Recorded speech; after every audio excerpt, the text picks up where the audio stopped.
It's interesting that one comes into this world of architecture with the thought that it's finally about buildings. And every passing semester informs you that possibly it's about what is left after the buildings.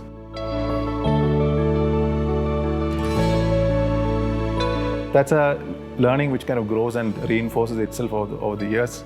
In the process of the so-called act of building, you're also crafting the unbuilding along with it. Architecture is not a clean line that you can draw. If you look at it closely, it will be a mix of many meandering lines within it. And it's really like the river, because it deals with society and culture, and that's constantly evolving.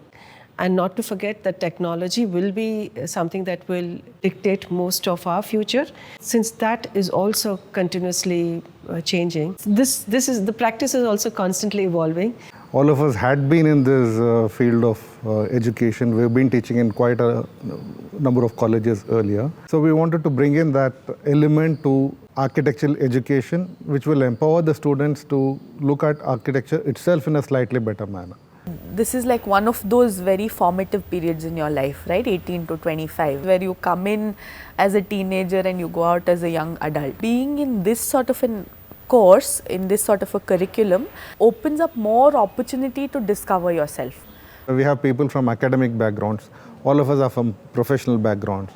So the way that we handle and bring the professional knowledge into the studio and how that gets integrated with the academic environment in the institution is of primary importance. It's not a divide that we're trying to talk about, it's the assimilation of these two very strong ideas in terms of teaching, learning that could happen. Very famously, they say architecture can't be taught, it has to be learned, things like that. I think it's about giving an environment which enables students to think on their own.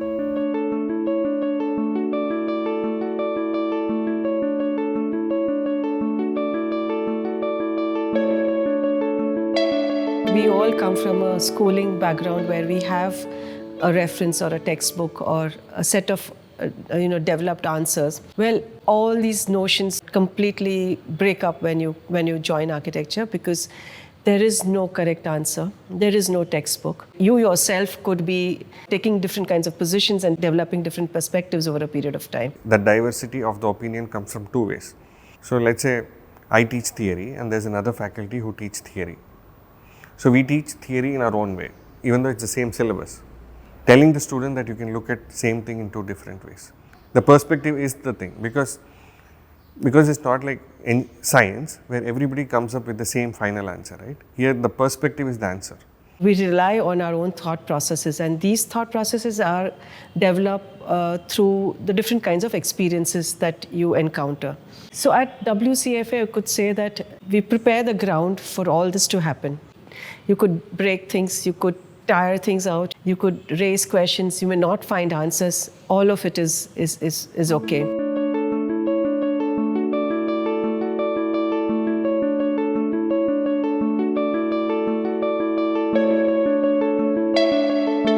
So studio is a very recurring word in the architectural academics. The faculty is talking to each student one-on-one. So in a theory class, it's 1:40 or 1:30 ratio.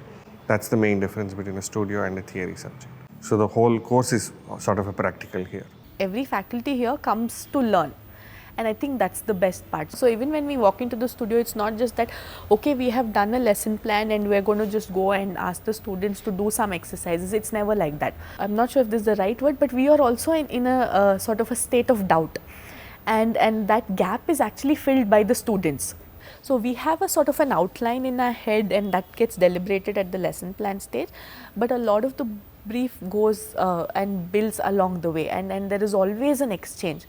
Like say you're going to do a school, when we'll end up with 20 types of schools at the end of the semester.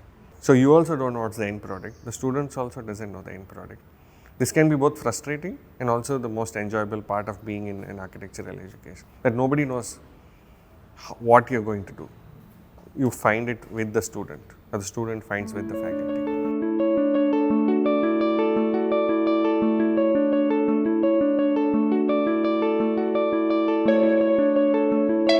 VTU would would have given us a curriculum, but the manner in which we interpret that, along with the fact that we are looking at architecture education in the new premise, where you have technology, where you have very well-informed students. What is this that we are going to deliver? And how do we get them to be thinking individuals? The idea is that the larger understanding of the subject can be brought in. So it could be history, it could be theory, it could be any of the subject, it could be even services or design. So somebody could, especially with a professional background or a very keen academic background, one could add to the depth over and beyond what the curriculum stipulates.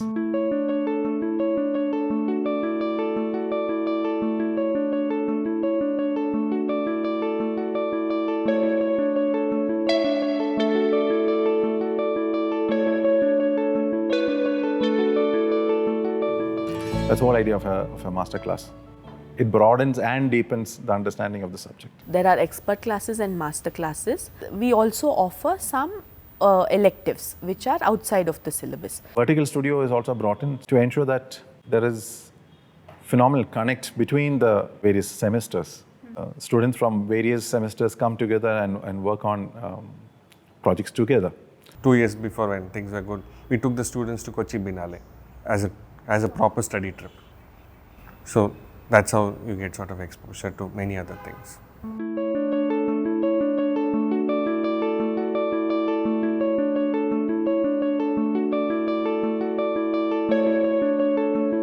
One key component to the learning is awareness, and awareness of one's surroundings and awareness of the environment you're going to dabble in. To make that happen, the course is incorporated with a series of relative study programs. In the lower semesters, it has got a village surveys. So you start it small, you go to a village, understand just about everything about the place, and you're asking questions as to why things are the way they are.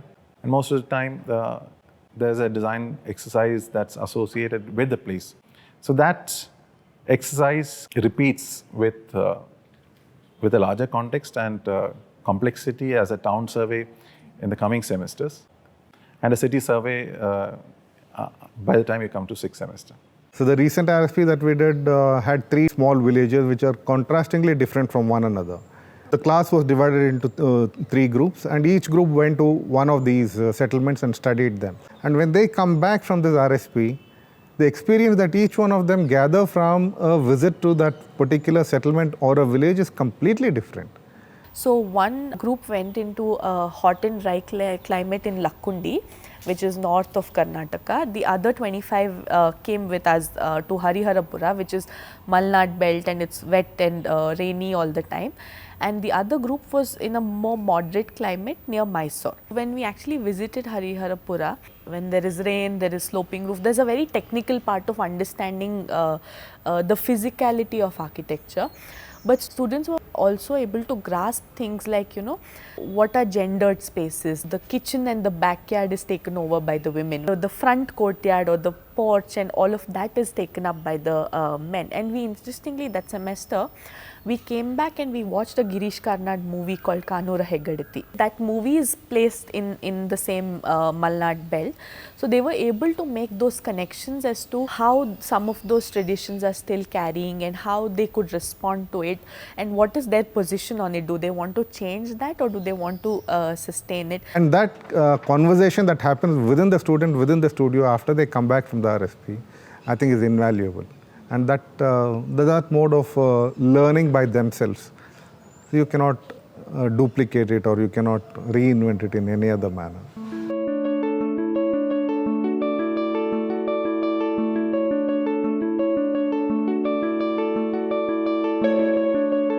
Generally what we see is the student who enters, the student who exits the campus is a very, very different student. Some might be very shy and they become confident by the time they reach the final year. Some find different interest, some which you don't expect. Looking at some social concerns a little more critically. For example, there was a student who did their thesis on women's toilets and how do you build a gender-based toilet. So these are very interesting turns for us that who look at things outside, everyday things around them and sensitively responds to them. I think that the larger idea is to instill a certain sense of curiosity in them, that whatever they put their hand into, they should be able to figure it out. Let them discover that and leave this college with that sense of value and also a certain amount of confidence in themselves.